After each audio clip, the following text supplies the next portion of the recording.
Birmingham's new £60 million airport and gives a royal seal of approval to the controversial Maglev train.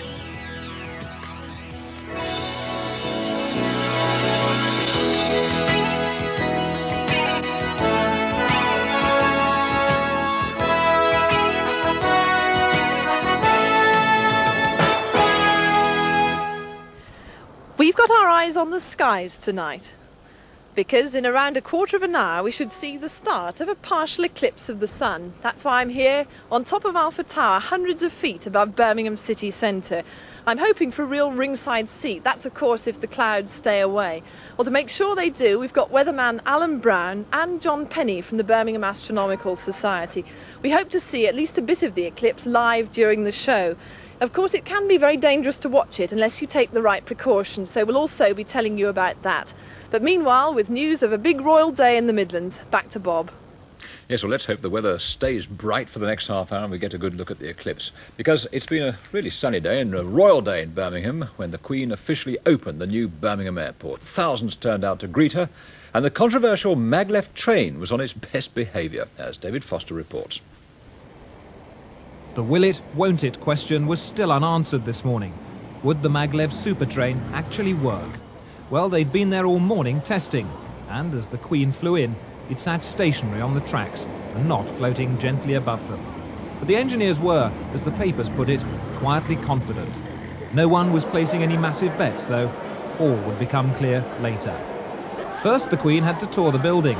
For the passengers using the new facilities at the £60 million complex, it was all a bit bewildering, and security men and police made sure there were no last-minute problems. As the Queen arrived, she met local dignitaries and unveiled a plaque to commemorate her visit. Then a bunch of flowers from Doris Hopkins of Wednesbury. She'd been there since 7 o'clock in the morning to meet the Queen. For the royal visitor then, it was on to customs, her very own in fact, and of course, nothing to declare. Next, passport control. No problems here. The Queen's the only person in the country who doesn't have to have a passport. Next, a quick scout round duty-free, before lunch with the Queen's own plane and Concorde as a backdrop on the airport apron. Music came courtesy of the central band of the RAF.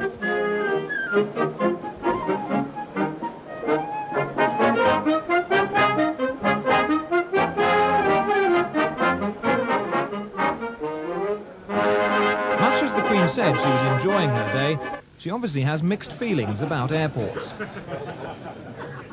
As neighbours, and Windsor, no doubt you know, is very close to Heathrow, we regard them as necessary noises. But as airport users, and I am, I suppose, a more frequent user than most, we see that the necessity outweighs the noise, and like to see them functioning not only safely and efficiently, but with due regard for the comfort and convenience of the traveller.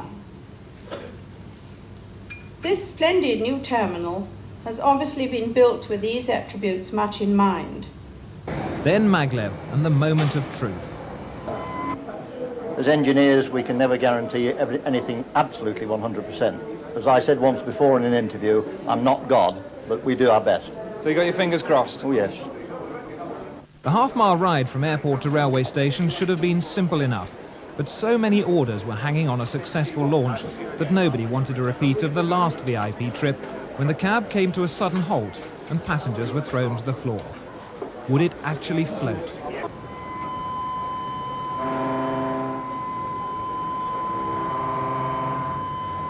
And then there was an audible sigh of relief.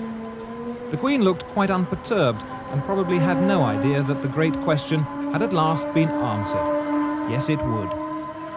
For the airport party, the end of duty, the Queen arrived at Birmingham International Station to inspect the Expo 84 exhibition at the NEC, pushing West Midlands industry. For the men whose faith in Maglev had been rewarded, the prospect of millions of pounds of overseas orders, and the end of a nerve-wracking experience. Jittery isn't the word, it really isn't the word, but you know, oh ye of little faith. I told you all along that Maglev would be carrying the Queen to the NEC today. It did. Not just one Maglev, but two Maglevs, and absolutely delighted. And Prince Philip, had he time to tell us what he thought of Maglev? Back came the royal reply, Short and to the point, no. The official opening, the royal opening of the new Birmingham Airport today. Was officially opened by the Queen today. Well, the ceremony coincides with the publication of a new book, which traces the history of aviation in the area from balloon ascents in the 1780s to the present time. Its authors are Geoffrey Negus, a television journalist, and Tommy Stadden, a former Birmingham Airport superintendent. Geoffrey Green has been studying the book. The men who started it all, and this was Birmingham's first flying man, Alfred Maxfield, were intrepid aviators. This was his first machine. It flew on Castle Bromwich golf links in 1909. He gave up afterwards. I wondered why. It's a bit of a mystery. The theory which we favour, and for which there is some evidence, is that his wife was on the stage. He didn't approve of her being there, so she said, OK, I'll come off the stage, but you stick on the ground. You've mentioned Castle Bromwich. Most people, I think, these days think that Elmdon really developed aviation in the Birmingham area, but Castle Bromwich before that was a very important airfield in 2 world wars. That's right. In the First World War, it was principally used for training and for squadrons forming up before the poor blokes went over to France, and of course many of them never saw England again. Then between the wars, the early airlines like Railway Air Services used to fly flimsy little biplanes through the place, planes that would carry half a dozen people, maybe a few more, and these services were mostly in the summer. Come the Second World War, Nuffield built a really big factory there, and there more than half the Spitfires built during the war were assembled, and they also built that great other mainstay of Bomber Command, the Lancaster bomber.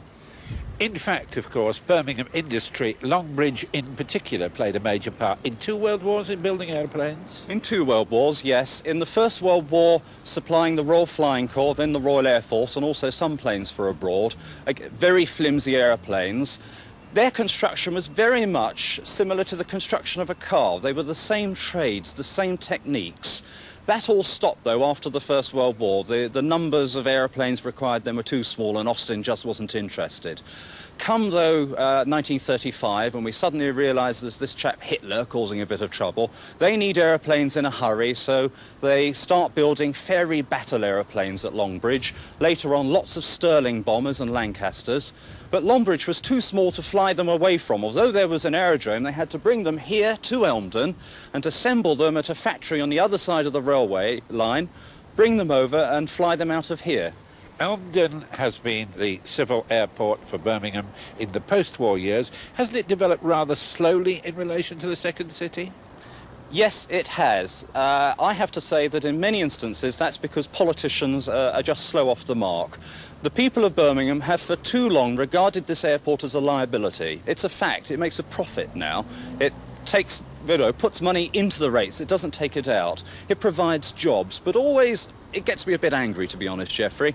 Always people say, oh, the airport, it just creates a bit of noise and it's just for rich people flying around and the odd holiday maker. It makes an enormous contribution to the economy of the West Midlands. It could make a much bigger contribution if only people would invest in it in the way that other cities in Britain have invested in their airports.